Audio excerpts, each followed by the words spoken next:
by some coincidence, a middle-aged aide close to C found me after reading 2 episodes of my books The Irrelevancy of China. It was the first time we had met, but after talking for 6 hours, he revealed something, but asked me not to reveal it for the time being. In brief, here's the thing: C took office, eager to explore new ways and concepts of governance. So gathered a group of fresh-minded, including returnees young intellectuals, to brainstorm.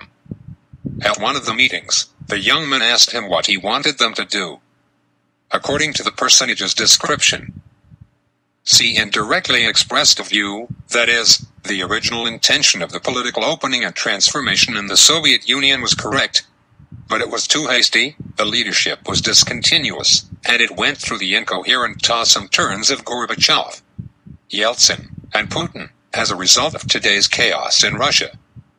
Mr. C thinks Russia would be much better off today if the Soviet Union could have a leader with 20 years of consistent policies and a complete theoretical system of governance. In other words, Xi-Jin-Ping, new to the top, realizes that, in China's realistic conditions, if he refused to become a senatorial puppet and wanted to leave a real historical position, under the struggle structure and historical context of the Chinese Communist Party, he had only one way to go, that is, breaking the rules and being in power for 20 consecutive years.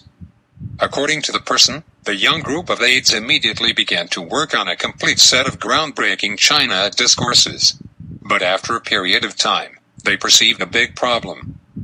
That is, other historical issues, the experience of the Soviet Union, and world problems can all be logically discussed. Only a piece of missing angle. That is, the historical orientation of the Taiwan experience. The young staff believes that the phenomenon of democracy in Taiwan cannot be erased in one stroke, nor can it be denied, nor can it be fully affirmed. So, how should we understand, evaluate, position, and relegate the democratic experience of Taiwan in thus theoretical system? This person said that after reading my book The Irrelevancy of China, he felt that the exposition therein seemed to fill that gap, and came to ask for advice. Another meaningful message is that Xi intended to promote the semi-democratic form of the Hong Kong's experience to the mainland of China between the 19th and 20th National Congresses after the 2017 Hong Kong chief executive election. However, an Occupy incident has completely eliminated this possibility. According to his imply, the handling of the Occupy incident did not conform to Xi's own intention, but was dominated by other forces. This message clearly shows that despite hitting the big tiger in 2014, Xi still not established absolute authority, and the tigers are still looking around. This judgment is not groundless. In mid-September 2014, during Xi Jinping's official visit to Indian Prime Minister Modi's, 1,000 People's Liberation Army troops crossed into Indian territory to provoke. Modi asked Xi Jinping to order a withdrawal on the spot, and Xi also agreed. But the People's Liberation Army not withdrew until the 3rd day after Xi returned to China. This clearly showed that Xi could not command the army at the time. Of course, this was also the background of later Xi's fighting the tigers, as well as the transformation of the country's military areas into war zones, the reorganization of military command system, large-scale mobilization and removal of generals. Although I promised the person to keep these messages secret for the time being, but over the next 2015 years I saw Xi's policy toward Taiwan was moving closer and closer to a consistent and outdated approach. And still more so than ever. I have therefore written a series of articles to refute Xi's policy on Taiwan and to warn Taiwan from time to time. Finally, I think I can't track down, so in late 2015, I published a chat with Xi Jinping about Taiwan and China, which is equivalent to exhort Mr. Xi not forget original intention. It also puts forward my views on how to understand, evaluate and position Taiwan's democratic experience, and at the same time puts forward a third alternative to reunification and independence. According to France, the relevant departments of the Central Committee of the CCP bought a batch of the books to read. Whether this is a blessing or a curse to me personally, I don't know yet. However, as a Taiwanese who has lived in China for 22 years, I think it is absolutely necessary to sum up objectively the democratic experience of Taiwan.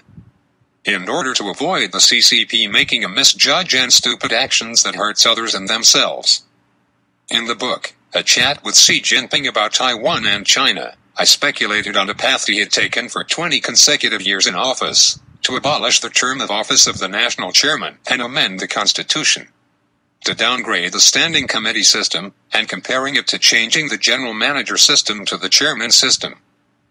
This will enable him to hand over the status of General Secretary to his cronies at the 20th National Congress of the CCP in 2022, and he himself will continue to reform China based on state the national chairman and the chairman of the Military Commission and the chairman of the National Security Committee.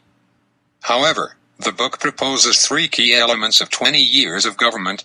Without these 3 key elements, the attempt to be in power for 20 consecutive years will not succeed and will lead China to the path of fascism. These 3 requirements can be summarized as follows. 1. Opening up inter-party margin elections. 2. Initiating genuine one-person, one-vote direct elections at the county level. And 3. Signing a Taiwan permanent neutralization agreement with the United States. Neutralization, rather than neutrality. The role of the first element is to give hope to the 90 million party members in order to resolve the inter-party struggle. The role of the second element is to give 1.4 billion people the expectation of democracy in the end. The role of the third element is to supplement the already overstretched Sino-US 3 communiques and remove the Taiwan variable from the Sino-US collision formula, so as to serve as a model for resolving disputes in the South China Sea and the East China Sea. These 3 elements are the necessary prerequisite of the continuous security administration for 20 years. Without the 3 elements, the rationality and legitimacy of the continuous ruling have no foothold. However, in 2018, the first year of his second term, Mr. Xi Jinping took the lead in abolishing the presidential term and incorporating it into the constitution, throwing aside 3 necessary prerequisites.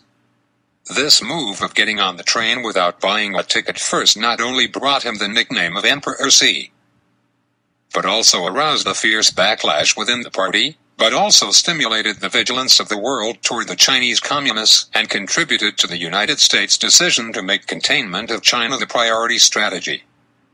Ignoring the 3 key elements and rush to get on the train first has caused Xi Jinping's current domestic and foreign difficulties, which could be said that Xi Jinping's team has misjudged the internal and external situation as a whole. Of course, the fierce struggle within the CCP was one of the main driving factors in embarking on the road of miscarriage of justice. But it was a lack of breadth of knowledge on the part of the Xi Jinping's team that was the more important factor. Originally, Xi Jinping was supposed to have been in power for 20 consecutive years. The image in his mind should be either Putin of Russia or Lee Kuan Yew of Singapore. But he himself and the small circles around him may not have a good understanding of history outside China. He soon fell into the China dream of China's traditional empire, so that he could not see why Putin was able to do so for 20 years. The premise is Putin had abandoned the community of the former Soviet Union to the original concept of absolute sovereignty. And Lee Kuan Yew had been in power for more than 40 years as based on a good operation and management mechanism of one person, one vote.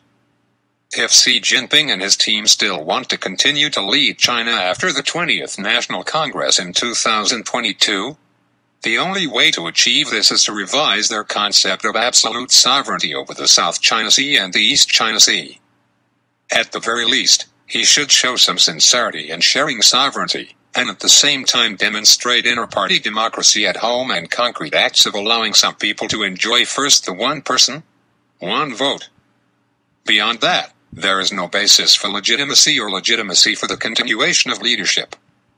Now that the internal and external situation has reached such a stage, even if Xi Jinping's team is willing, it may not be in time, let alone unintentional.